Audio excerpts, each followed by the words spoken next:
아멘. 네, 우리 임마누엘 찬양대 귀한 찬양 감사합니다. 사랑합니다. 네, 오늘 예배 자리에 나오신 우리 덕진 가족 여러분 주님의 이름으로 크게 환영하며 축복합니다. 이 또한 지나 가리라. 네, 이 폭염이, 이 무더운 여름이 조금씩 물러가고 또 가을 소식이 점점 다가오는 것 같습니다. 혹 여러분의 삶에 큰 어려움과 문제 계신가요? 이 또한 지나가리라. 믿으시면 아멘.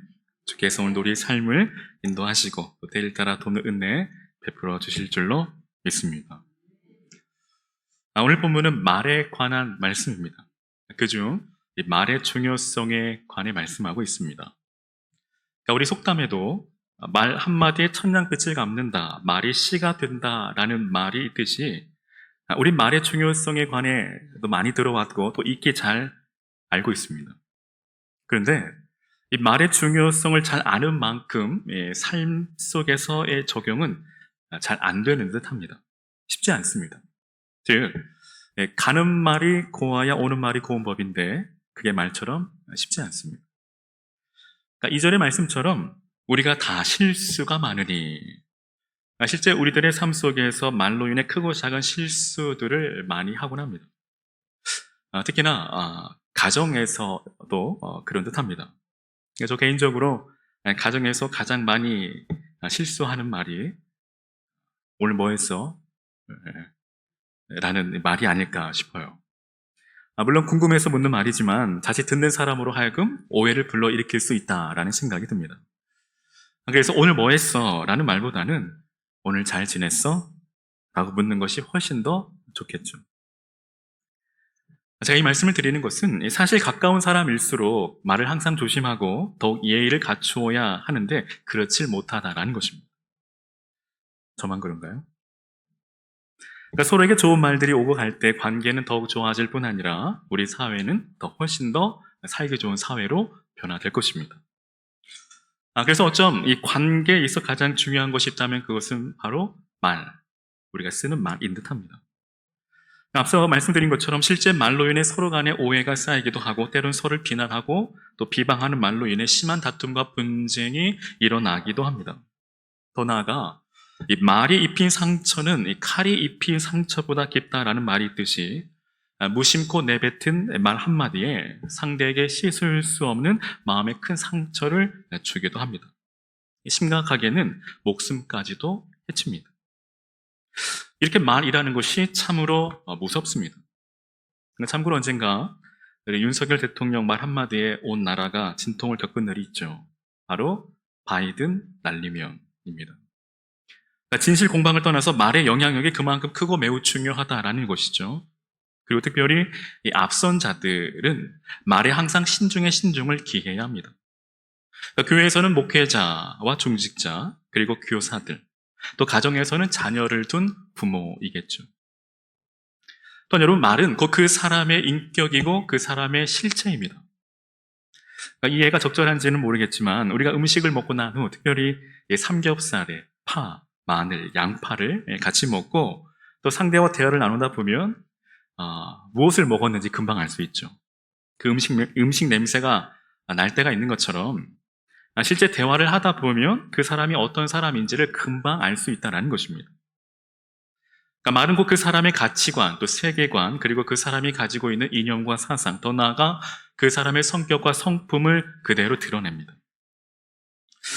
그러므로 그리스도인은 마땅히 그 말을 통해 하나님의 말씀에 따른 이 성경적인 가치와 더 나아가 그리스도의 인격과 성품을 나타내야 합니다. 이것이 바로 온전한 그리스도인의 모습이죠. 여러분 기억하십시오. 그리스도인의 삶의 변화, 그 첫걸음은 말에서부터 시작된다는 것입니다. 그리고 그 말이 곧 그 사람의 믿음입니다. 지난주에 살펴보았듯이 앞서 야고보 사도는 믿음과 행함의 일치에 관해 말씀하며 행함이 없는 믿음은 죽은 믿음이라고 단호하게 말합니다. 즉 온전한 믿음이 무엇인가를 우리에게 말씀하죠. 그리고 오늘 본문은 그 온전한 믿음을 소유한 온전한 사람, 참 믿음의 사람, 성숙한 그리스도인은 말에 실수가 없는 자임을 증거합니다. 여러분, 구약의 이스라엘 백성들을 한번 보십시오. 출애굽 이후 홍해를 육지같이 건너는 참으로 놀라운 기적을 경험합니다. 그러니까 사도 바울은 이 홍해 사건을 이스라엘 전체가 한 번의 세례를 받은 증표라고까지 말합니다. 즉 거듭났다라는 것이죠. 하지만 여러분, 그들은 홍해를 건넌 이후 사흘 길을 가지 못해 마라의 쓴물 앞에서 하나님을 원망합니다. 안타깝게도 마라에서 한 10여 킬로미터 떨어진 곳에 엘림이라는 곳에 하나님께서 물샘 12를 예비해 놓으셨지만 그들은 당장의 그 현실 앞에 하나님을 원망합니다. 믿음 없는 모습이죠. 즉 말은 곧 그 사람의 믿음을 나타낸다는 것입니다. 그러므로 이 시간 우리가 말씀을 통해 오늘 우리들의 그 언어의 습관과 말의 태도를 점검하고 우리가 이 세상의 언어와 태도를 버리고 또 하나님 나라에 합당한 언어, 즉 믿음의 언어를 사용함으로 우리들의 삶과 또 가정과 우리 교회 가운데 하나님의 나라가 온전히 세워질 수 있기를 주님의 이름으로 간절히 축원합니다. 첫째는 말의 힘, 곧 영향력입니다. 여러분, 말은 우리 인생의 방향을 결정합니다. 오늘 4절에 또 배를 보라. 그렇게 크고 광풍에 밀려가는 것들을 지극히 작은 키로 사공의 뜻대로 운전하나니. 즉 배는 그 작은 키에 따라 그 방향이 결정되어진다라는 것이죠. 이처럼 우리의 혀도 우리의 말도 몸의 작은 지체이지만 그 혀가 그 말이 우리의 인생의 방향을 결정한다라는 것입니다. 한 예로 이 구약의 이 가나안 땅을 정탐했던 12명의 이 정탐꾼 이야기 여러분 잘 아시죠? 그러니까 민수기 13장과 14장을 통해 이 정탐꾼들의 말을 한번 우리가 살펴보고자 하는데 여호수아와 갈렙의 말, 그리고 나머지 10명의 정탐꾼의 말, 그리고 그 말을 들은 이스라엘 백성들의 말을 한번 비교해 보고자 합니다. 먼저 여호수아와 갈렙의 보고입니다. 민수기 13장 30절과 14장 7절과 9절입니다. 먼저 민수기 13장 30절에 갈렙이 모세 앞에서 백성을 조용하게 하고 이르되 우리가 곧 올라가서 그 땅을 취하자 능히 이기리라 하나. 또 14장 7절 9절에 이스라엘 자손의 온 회중에게 말하여 이르되 우리가 두루 다니며 정탐한 땅은 심히 아름다운 땅이라. 여호와께서 우리를 기뻐하시면 우리를 그 땅으로 인도하여 들이시고 그 땅을 우리에게 주시리라. 이는 과연 젖과 꿀이 흐르는 땅이니라. 다만 여호와를 거역하지는 말라. 또 그 땅 백성을 두려워하지 말라. 그들은 우리의 먹이라. 그들의 보호자는 그들에게서 떠났고 여호와는 우리와 함께 하시느니라. 그들을 두려워하지 말라 하나. 이어서 여러분 10명의 정탐꾼의 말입니다. 민수기 13장 31절로 33절입니다. 그와 함께 올라갔던 사람들은 이르되 우리는 능히 올라가서 그 백성을 치지 못하리라. 그들은 우리보다 강하니라 하고 이스라엘 자손 앞에서 그 정탐한 땅을 악평하여 이르되 우리가 두루 다니며 정탐한 땅은 그 거주민을 삼키는 땅이요 거기서 본 모든 백성은 신장이 장대한 자들이며 거기서 네피림 후손인 아낙 자손의 거인들을 보았나니 우리는 스스로 보기에도 메뚜기 같으니 그들 보기에도 그와 같았을 것이니라. 그리고 정탐꾼들의 10명의 정탐꾼의 말을 들은 이스라엘 백성들의 말입니다. 민수기 14장 1절로 3절입니다. 온 회중이 소리를 높여 부르짖으며 백성이 밤새도록 통곡하더라. 이 이스라엘 자손이 다 모세와 아론을 원망하며 온 회중이 그들에게 이르되 우리가 애굽 땅에서 죽었거나 이 광야에서 죽었으면 좋았을 것을 어찌하여 여호와가 우리를 그 땅으로 인도하여 칼에 쓰러지게 하려 하는가? 우리 처자가 사로잡히리니 애굽으로 돌아가는 것이 낫지 아니하랴. 여러분, 이 12 정탐꾼은 같은 기간 같은 땅을 정탐하고 돌아왔습니다. 그러나 둘로 나뉜 그들의 말은 전혀 다릅니다. 왜 이런 차이가 생겼을까요? 근데 문제는 이스라엘 백성들이 여호수아와 갈렙의 말보다 10명의 정탐꾼들의 말에 귀를 기울였다는 것입니다. 사실 이러한 일들은 오늘날에도 재현됩니다. 즉, 한 가지 사건을 같이 보고도 그 말이 전혀 다른 것을 우리는 많이들 경험하죠. 우리는 어떤 사건이나 사물을 있는 그대로 객관적으로 본다고 생각합니다. 그러나 실상은 우리는 우리 마음대로 보는 것이죠. 모든 사람이 같은 말을 듣고 있는 것 같아 보여도 실제로는 자기가 듣고 싶은 말만 듣습니다. 보고 싶은 것만 보고, 그리고 자기 마음대로 보고 들은 것을 말합니다. 이것이 바로 우리 인간의 실존이죠. 그렇기 때문에 여러분, 무엇보다 마음에 무엇을 담느냐가 중요합니다. 즉, 그 사람이 욕심으로, 그 마음이 욕심으로 가득한 사람은 자기 욕심이 드러나게 되고, 사랑으로 충만한 사람은 사랑의 모습이 나타납니다. 무엇보다 그 마음에 예수로 충만하면 그 삶에 예수의 흔적이 발견됩니다. 이처럼 여호수아와 갈렙은 그 안에 그 마음에 믿음이 있었기에 믿음으로 보고 믿음으로 말합니다. 가나안 땅을 정탐하는 중에 여호수아와 갈렙 역시도 10명의 정탐꾼들과 같이 장대 같은 거인 같은 아낙 자손을 보았을 겁니다. 하지만 여러분, 그와 동시에 그들은 장대 같은 아낙 자손과는 비교할 수 없는 하나님께 주목한 것이죠. 그렇기에 그들은 우리의 밥이라 믿음의 고백을 한 것입니다. 여러분, 하나님 없이 세상을 보면 우린 절망할 수밖에 없습니다. 문제만 보이고 답이 보이지 않기 때문이죠. 문제만 보는 사람과 또 문제와 정답을 함께 보는 사람의 말은 서로 다를 수밖에 없습니다. 즉, 문제와 정답을 함께 보는 자는 문제가 더 이상 문제가 될 수 없다는 것이죠. 근데 여기서 우리가 주목해야 할 것은 우리가 애굽 땅에서 죽었거나 이 광야에서 죽었다면 좋았을 것이라는 오늘 이스라엘 백성들의 원망 섞인 그들의 말입니다. 근데 여러분, 정말 이들이 죽고 싶어 이런 말을 했을까요? 물론 그들의 심정은 그랬을 겁니다. 하지만 이때 이들의 마음은 진정 살고 싶은 마음으로 가득했을 겁니다. 그러했기에 이런 원망 섞인 말을 했겠죠. 정말 죽으려고 했다면 이런 말조차 하지 않았을 겁니다. 분명 그들 안에 어떻게든 살아야 하겠다라는 그 생에 대한 강한 애착이 분명히 있었을 겁니다. 그런데 여러분, 놀라운 것은 그들의 마음과 달리 그들의 말의 결과입니다. 먼저 여호수아와 갈렙의 말의 결과입니다. 민수기 14장 30절에 여분네의 아들 갈렙과 눈의 아들 여호수아 외에는 내가 맹세하여 너희로 거하게 하리라 한 땅에 결단코 들어가지 못하리라. 하나님께서 친히 말씀하시고 그 말씀대로 오늘 38절에 그 땅을 정탐하러 갔던 사람들 중에 오직 눈의 아들 여호수아와 여분네 아들 갈렙은 생존하니라고 말씀합니다. 즉 말씀대로 여호수아와 갈렙은 그들의 믿음의 고백대로 40년 후 가나안 땅에 그들은 들어가 정착하게 됩니다. 그렇다면 10명의 정탐꾼 어떻게 되었을까요? 민수기 14장 36절과 37절에 모세의 보냄을 받고 땅을 정탐하고 돌아와서 그 땅을 악평하여 온 회중이 모세를 원망하게 한 사람, 곧 그 땅에 대하여 악평한 자들은 여호와 앞에서 재앙으로 죽었고 라고 말씀합니다.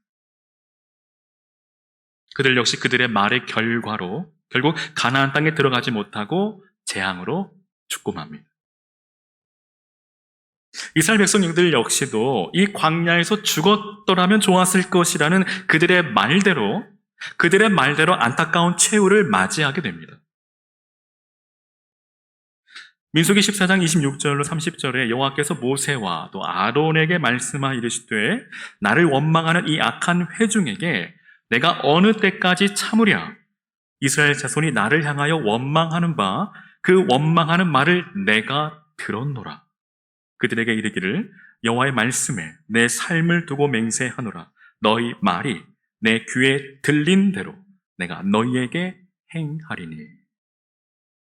그 결과 29절에 너희 시체가 이 광야에 엎드려질 것이라. 너희 중에서 20세 이상으로 계수된 자 곧 나를 원망한 자 전부가 여분네 아들 갈렙과 눈의 아들 여호수아 외에는 내가 맹세하여 너희에게 살게 하리라 한 땅에 결단코 들어가지 못하리라.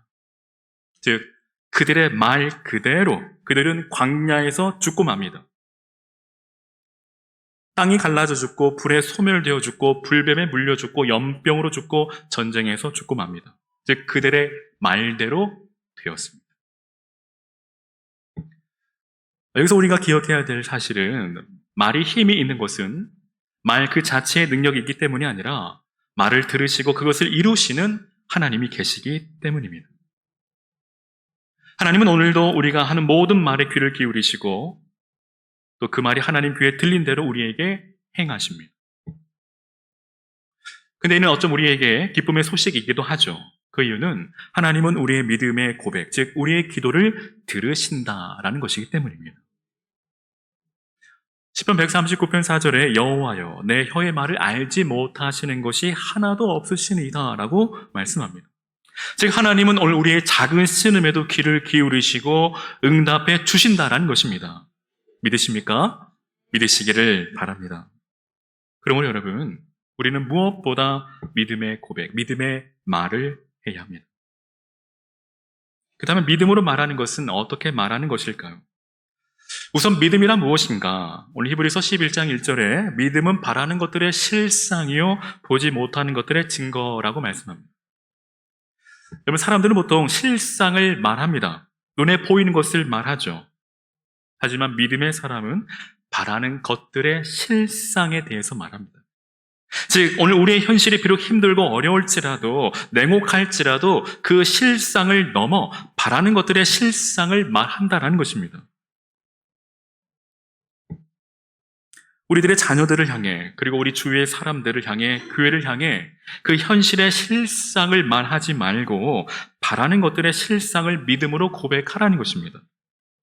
그러면 그 가운데 하나님께서 반드시 그 믿음대로 역사하신다라는 것이죠.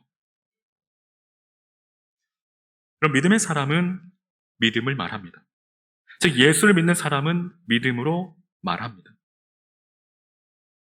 우리도 예수 믿기 전에는 실상을 말했지만 그러나 예수를 믿은 후에는 바라는 것들의 실상을 말해야 합니다.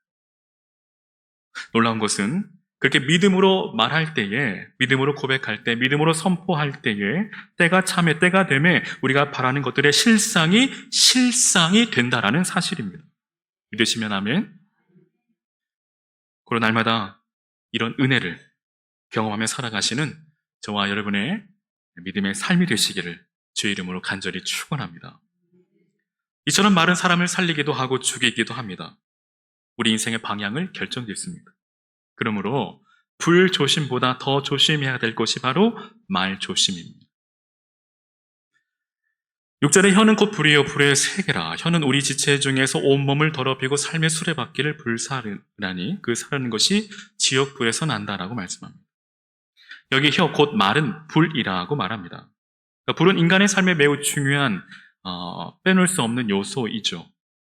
그러니까 인류의 문명의 발달은 바로 불을 발견한 이후로부터 큰 변화를 가져왔다 말해도 과언은 아닙니다. 그러니까 불을 잘 사용하면 불은 우리에게 큰 유익을 줍니다. 그러나 불은 한편으로 매우 위험한 것이기도 하죠. 자칫 부주의로 말미암아 큰 피해를 볼 수 있습니다. 자칫 인명사고로까지 이어집니다. 근데 이 말이 불과 같은 성질을 가지고 있다는 것이죠. 즉, 큰 유익이 되기도 하지만 자칫 부주의로 인해 큰 피해를 입을 수 있다는 것입니다. 이 노벨상 이 수상자인 이 솔제니치는 참된 말 한마디가 세상보다 더 무겁다라는 말을 합니다. 즉, 말의 무게감이 얼마나 큰 것인가에 대하여 말합니다. 여러분, 불과 말의 가장 비슷한 점은 무엇일까요? 바로 번지는 것이죠. 때론 걷잡을 수 없을 만큼 번집니다. 참고로 인터넷보다 더 빠른 것이 교회 안의 소문이라고도 합니다. 근데 여러분, 문제는 그로 인해 큰 피해를 입게 된다는 것이죠. 어쩜 다시 돌이킬 수 없을 정도로 말입니다. 그럼 탈무드에 나오는 이야기인데요. 어떤 랍비가 하인에게 시장에 가서 가장 맛있는 것을 사라고 했더니 소의 혀를 사왔다고 합니다. 그러니까 며칠 지난 후 가장 싼 것을 사오라고 했더니 이 하인이 역시 소혀를 사가지고 왔다고 합니다. 그래서 랍비가 하인에게 묻습니다. 어떻게 너는 똑같은 것을 사왔느냐? 그때 하인이 이렇게 대답했다고 합니다. 혀는 아주 좋으면 그것보다 더 좋은 것이 없고 혀가 나쁘면 그 값어치 없고 나쁜 것이 그것만큼 또 나쁜 것도 없기 때문에 그렇습니다. 라는 대답을 합니다. 즉 하나의 혀에서 나오는 그 말이 앞서 말씀드린 것처럼 사람을 살리기도 하고 사람을 죽일 수도 있다라는 것이죠. 그로 말하기는 오늘 우리의 혀의 말이 사람을 죽이는 말이 아니라 영혼을 살리고 생명을 살리는 참으로 유익한 은혜의 통로, 축복의 통로로 사용되어지기를 주님의 이름으로 간절히 축원합니다. 계속해서 이 혀의 이중성에 대하여 오늘 야고보 사도는 말합니다. 즉 한 입으로 두 말 하지 말라는 것이죠. 우리가 읽지는 않았지만 이 9절과 10절에 이것으로 우리가 주 아버지를 찬송하고 또 이것으로 하나님의 형상대로 지음받은 사람을 저주하나니 한 입에서 찬송과 저주가 나오는도다. 내 형제들아 이것이 마땅하지 아니하다라고 말씀합니다. 즉 한 입에서 찬송과 저주가 나오면 문제가 있다라는 것이죠. 그리고 9절은 그 이중성의 모순을 지적합니다. 즉 한 샘에서 단물과 쓴물이 나올 수 없다라는 것이죠. 존 버녀는 이 철로역정에서 이 말쟁이에 대하여 이렇게 말합니다. 바깥에서는 성자이고 집에 들어가면 마귀로 돌변한다. 앞과 뒤에서 하는 말이 다른 이중성을 가진 사람은 우리가 신뢰할 수 없습니다. 믿을 수 없습니다. 그리고 이러한 사람은 온전한 믿음의 사람, 성숙한 그리스도인이라 말할 수 없죠. 10절에 내 형제들아 이것이 마땅하지 아니하다라고 분명하게 말씀합니다. 즉 정상이 아니라는 것이죠. 어찌 한 입으로 하나님을 찬양하며 동시에 그 입으로 하나님의 형상대로 지음받은 사람을 저주할 수 있느냐라는 것입니다. 그것은 곧 하나님을 저주하는 것이나 다름이 없습니다.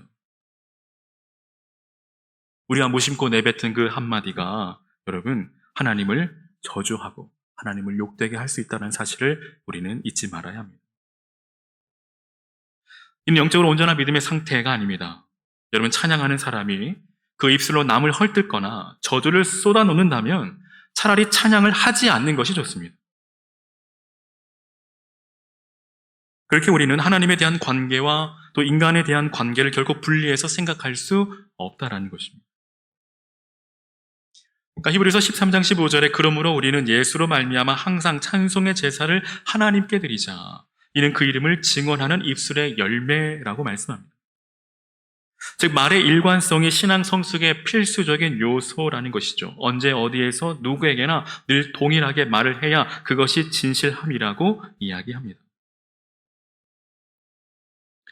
거듭 말씀드리지만 한 입으로 두 말을 하면 안 되죠. 그리스도인은 앞뒤가 똑같아야 합니다. 그러니까 어느 대리운전의 광고에 그 CM송에 이런 노래말이 있더라고요. 앞뒤가 똑같은 전화번호. 이를 돕기 위해서 여러분 죄송합니다. 앞뒤가 똑같은 전화번호 잘 모르시는군요. 1577 여러분 그리스도인은 앞과 뒤가 똑같아야 합니다. 즉 교회에서는 서로 축복하고 집에 와서는 그 사람에 대한 욕을 한다면 교회에서 열심히 성실하게 봉사하고 교회에 대하여 욕을 한다면 우리 아이들이 헷갈려 합니다. 물론 다 그런 것은 아니라 할지라도 혹 우리 아이들의 그 신앙이 멀어진 이유가 신앙을 떠난 이유가 오늘 우리 말의 이중성에 있지 않는가 한번 심각하게 돌아보아야 한다는 것입니다. 여러분 신뢰감을 주는 사람 그 사람의 특징은 말이 한결같다라는 것입니다. 여러분 한 예로 국회의원들이 오늘 우리들에게 신뢰감을 주지 못하는 이유가 무엇입니까? 말의 앞뒤가 다르기 때문이죠. 선거철에는 국민 편에 서서 일할 것처럼 그렇게 유세를 하면서도 정작 당선이 되면 자기 실속 차리게만 급급합니다. 여러분 오늘 우리의 모습은 어떻습니까? 오늘 우리는 우리 주위 사람들에게 깊은 신뢰감을 주고 있습니까? 교회 안에서의 말이 가정에서도 사회에서 직장에서도 동일하십니까? 교회에서는 천사의 말을 하면서 가정과 직장에 돌아가서는 여전히 세상 사람들과 똑같은 언어를 사용하고 있지는 않습니까? 그럼 우리는 어떤 믿음의 언어를 사용해야 할까요? 바로 찬송입니다. 그러니까 이 찬송의 의미는 송축하다, 또 축복하다, 칭찬하다라는 뜻인데 우리가 예배 시간에 하나님을 찬송하고 찬양하는 것은 하나님을 칭찬하는 것입니다. 그러니까 하나님을 칭찬한다는 표현이 좀 그렇지만 칭찬은 인정한다라는 의미이죠. 즉 하나님을 찬송하고 하나님을 찬양한다라는 것은 우리가 하나님을 하나님으로 인정하고 하나님께서 행하신 크고 놀라운 일들을 칭찬한다, 높여드린다, 송축한다라는 것입니다. 그러므로 온전한 믿음의 사람, 성숙한 그리스도인의 삶에는 이 찬양이 끊이지 않습니다. 즉 칭찬이 끊이지 않는다라는 것입니다. 즉 위로는 하나님을 찬양하고 우리 주위 사람들에게 칭찬을 아끼지 않는다라는 것이죠. 참고로 칭찬은 고래도 춤추게 한다라는 말이 있습니다. 이것이 바로 칭찬이 가져다주는 놀라운 능력이죠. 그럼 오늘 저와 여러분, 우리가 칭찬에 너무 인색하지 마시기를 바랍니다. 아멘이 없으시네요. 칭찬에 인색하지 마시기 바랍니다. 네. 비록 오늘 말씀이 좀 거시기 하더라도, 목사님 오늘 말씀이 정말 꿀 같습니다. 아무도 동의를 안 하시네요. 예. 여러분, 특별히 우리 아내 되시는 분들은 집에 돌아가셔서 우리 이제는 남편을 남편이라 부르지 말고 이제는 내 편이라고 말해 주시기 바랍니다. 그리고 우리 남편 되시는 분들은 우리 아내들에게 예쁘다, 예쁘다라고 말씀해 주십시오. 그리고 여러분, 우리 자녀들에게 칭찬을 많이 해주시기를 바랍니다. 그 존재의 가치를 인정해 주십시오. 그들이 무엇을 해서가 아니라 그 존재만으로 그 존재의 가치를 인정해 주시기를 바랍니다. 즉 우리 아이들을 만날 때마다 너는 매우 특별한 존재라는 것을 여러분 그들로 하여금 인식하도록 그들에게 날마다 칭찬과 또 축복을 아끼지 않는 저와 여러분 되시기를 주의 이름으로 축원합니다. 뿐만 아니라 교회 안에서는 서로에게 항상 사랑과 선행으로 격려하고 칭찬하시기를 바랍니다. 그러면 그 가운데 우리의 삶과 가정과 교회 가운데 더욱더 하나님의 놀라운 은혜가 함께 하시고 더욱더 아름다운 공동체로 세워질 줄로 믿습니다. 바라기는 저와 여러분의 그 매일의 삶 속에 우리가 하나님을 찬양하고 또 사람들을 칭찬하는 성숙한 믿음의 사람, 그리스도인이 되시기를 주의 이름으로 간절히 축원합니다. 끝으로 우리가 말에 실수가 없는 온전한 믿음의 사람이 되기 위해서는 어떻게 해야 될까요? 오늘 2절입니다. 우리가 다 실수가 많으니 만일 말에 실수가 없는 자라면 곧 온전한 사람이라 능히 온 몸의 굴레 씌우리라. 즉 굴레를 씌운다라는 것입니다. 씌우는 것이죠. 여기 굴레를 씌운다라는 것은 오늘 3절에 말들의 입에 재갈을 물려 순종하게 하려고 그 온몸을 제어하는 것이죠. 즉 굴레를 씌운다라는 것은 통제한다, 억제한다, 제어한다라는 의미입니다. 그 다음에 구체적으로 우리가 어떻게 우리의 말에 실수가 없도록 우리가 우리 말을 통제할 수 있을까요? 이에 대해 야고보 사도는 야고보 1장 19절에 이렇게 말합니다. 사람마다 듣기는 속히 하고 말하기는 더디하라. 듣기를 속히 하라는 것입니다. 말하기를 더디하라는 것입니다. 우리에게는 매사에 빨리 해야 할 일이 있는가 하면 늦게 해야 할 일이 있습니다. 즉 일에도 우선순위가 있다라는 것이죠. 사람들의 많은 경우 실패하는 이유가 이 사실을 어쩜 모르기 때문입니다. 아니 알고서도 그것을 실천하지 못하기 때문일 수도 있습니다. 그러니까 빨리 해야 할 것은 늦게 하고 늦게 해야 될 것을 빨리 하는데 그 인생의 실패의 쓴맛을 경험하게 된다는 것입니다. 근데 여러분, 듣는 것과 말하는 것의 경우도 동일합니다. 즉 듣는 것을 속히 하고 말하는 것을 더디해야 하는데 많은 사람들이 이 법칙을 소홀히 한다는 것이죠. 오히려 반대로 말하기를 속히 하고 듣기를 더디한다는 것입니다. 여러분 우리 얼굴을 보면 귀가 몇 개죠? 귀가 2개. 귀엽죠? 네, 죄송합니다. 너무 분위기가 너무 안 좋아서. 여러분 귀가 2개입니다. 눈이 2개입니다. 코는 하나지만 콧구멍은 2개입니다. 근데 여러분 우리 입은 하나죠. 우린 여기에서도 하나님의 그 창조의 원리를 좀 발견할 수 있는데 여러분 그 교훈을 찾자고 한다면 즉 우리의 눈이 2개이고 귀가 2개이고 코에 콧구멍이 2개이지만 입이 하나인 이유는 바로 우리가 듣기를 속히 하고 말하기를 더디하라는 하나님의 창조의 그 섭리가 그 안에 있는지도 모릅니다. 사랑하는 여러분, 우리는 하나님의 창조의 그 섭리를 통해 말을 아끼는 지혜를 배워야 합니다. 여러분 말이 많아지면 분명 실수할 수밖에 없죠. 그래서 여러분, 때론 침묵이 최선일 때도 있습니다. 그러므로 오늘 저와 여러분, 우리가 말에 실수가 없도록 오늘 야고보서 1장 19절의 말씀처럼 듣기를 속히 하고 말하기를 더디하는 저와 여러분의 삶이 되시기를 주의 이름으로 축원합니다. 이제 말씀을 마치려 합니다. 사랑하는 여러분, 온전한 믿음의 사람, 성숙한 사람은 바로 말에 실수가 없는 사람이라고 말합니다.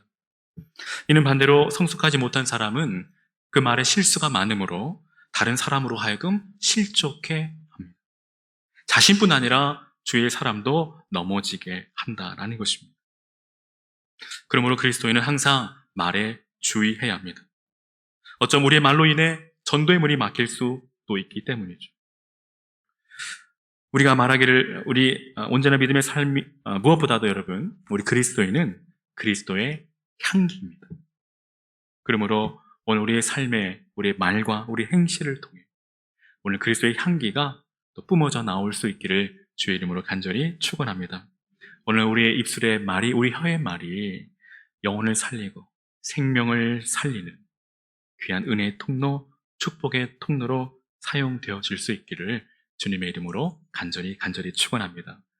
그래야 여러분의 가는 곳곳마다 여러분이 머무는 그 자리에 생명이 살아나는 놀라운 새 생명의 역사가 날마다 일어나기를 주님의 이름으로 간절히 축원합니다. 아멘. 여러분, 함께 시간 우리 기도의 자리로 나아가기 원합니다. 주신 말씀 우리가 기억하며 함께 기도하실 때에 여러분, 오늘 우리의 혀의 말에 한번 돌아볼 수 있기를 바랍니다. 우린 과연 믿음의 언어를 사용하고 있는지, 믿음의 말을 하고 있는지, 아니면 여전히 불신앙의 말을 하고 있지는 않는지. 먼저는 우리의 입술이 믿음의 고백, 믿음의 선포가 있게 하여 주시고, 날마다 믿음을 말하게 하옵소서. 실상을 말하는 것이 아니라 보이지 않는 것들의 그 실상, 믿음의 눈으로 바라보며 믿음으로 고백하게 하시고 믿음으로 선포하게 하옵소서. 우리의 땅에서 온전한 믿음의 삶을 살아갈 수 있도록 우리의 입술에 주님 재갈을 물리시고 우리 새치열을 다스리시고 친히 파수꾼을 세우셔서 우리 말에 실수가 없게 하여 주시고 또 우리 말로 범죄치 않게 하여 주시고 오늘 우리 입술의 말이 오직 하나님 은혜의 통로, 축복의 통로로 사용되어져 주간 영혼들이 살아나고 놀라운 새 생명의 역사가 나타나도록 우리를 주님 그렇게 사용하여 주십시오. 함께 이 기도 제목을 가지고 함께 우리 합심하게 기도하실 때 주여 한번 부르고 함께 기도의 자리로 나아갑니다. 주여, 살아계신 하나님 아버지, 하나님 우리의 말에, 우리의 혀의 말에 하나님 진정 믿음의 고백이 있는지를 돌아봅니다. 하나님 오늘 우리의 모습, 우리 이스라엘 백성들과 같은 그 불신앙과 그 불순종, 하나님 그 원망의 말이 하나님 우리 입술을 통해 여전히 하나님 주님 앞에 그 원망의 말을 토해놓고 있지는 않습니까? 이제는 우리가 하나님 우리의 현실을 바라보며 우리 현실의 그 실상을 말하지 아니하고 보이지 않는 것들의 그 실상, 하나님 믿음의 눈으로 바라보며 믿음을 고백하게 하시고 또 믿음의 언어를 사용하게 하시고 또 믿음을 선포하게 하셔서 하나님 아버지 우리의 삶에 하나님 놀라운 역사가 일어나게 하시고 또 우리의 말에, 우리 혀의 말에 영혼을 살리고 생명을 살리는 은혜의 통로, 축복의 통로로 온전히 쓰임받게 하옵소서. 하나님 아버지 주님 우리가 모일 때마다 사랑으로 선행으로 격려하게 하시고 서로 칭찬을 남기게 하여 주시고 하나님 우리 입술을 통해 주의 복음이 땅까지 증거되게 하여 주시며 그리스도의 향기가 되어 하나님 우리의 삶에 하나님 놀라운 구원의 역사가 우리의 삶을 통해 일어나게 하옵소서. 하나님 우리의 삶의 자리에 우리가 머무는 그곳에 늘 그리스도의 향기 진동하게 하여 주시고 하나님 우리의 삶과 하나님 우리 교회를 통해 하나님 주간 영혼들이 주님 앞에 돌아온 놀라운 구원의 역사가 일어나게 하옵소서. 우리를 주님의 귀한 은혜의 동초복의 통로로 주님 사용하여 주시옵소서. 하나님 아버지 주님 오늘 우리 가운데 믿음을 더하여 주시고 오직 믿음을 말하게 하시고 오직 믿음으로 행하게 하옵소서. 감사드리며 살아계신 우리 주 예수님의 이름으로 기도하옵나이다. 살아계신 하나님 아버지, 오늘 우리의 삶이 말에 실수가 없게 하시고 또 우리의 말로 인하여 또 서로에게 상처를 주거나 형제와 자매를 실족해 하는 그런 삶이 아닌 온전한 믿음의 삶, 성숙한 그리스도인의 삶으로 우리가 언제나 믿음을 말하게 하시고 믿음을 선포하게 하시고 또 믿음으로 살아가게 하셔서 그 믿음의 고백이 오늘 우리의 삶에 놀랍도록 역사하시는 그 하나님의 능력을 경험케 하여 주옵소서. 오늘 우리의 입술이 은혜의 통로, 축복의 통로가 되어 영혼을 살리고 또 생명을 살리며 땅끝까지 이르러 주의 복음을 전하는 은혜의 통로, 축복의 통로로 주님 마음껏 사용하여 주옵소서. 감사드리며 예수님의 이름으로 기도하옵나이다. 아멘.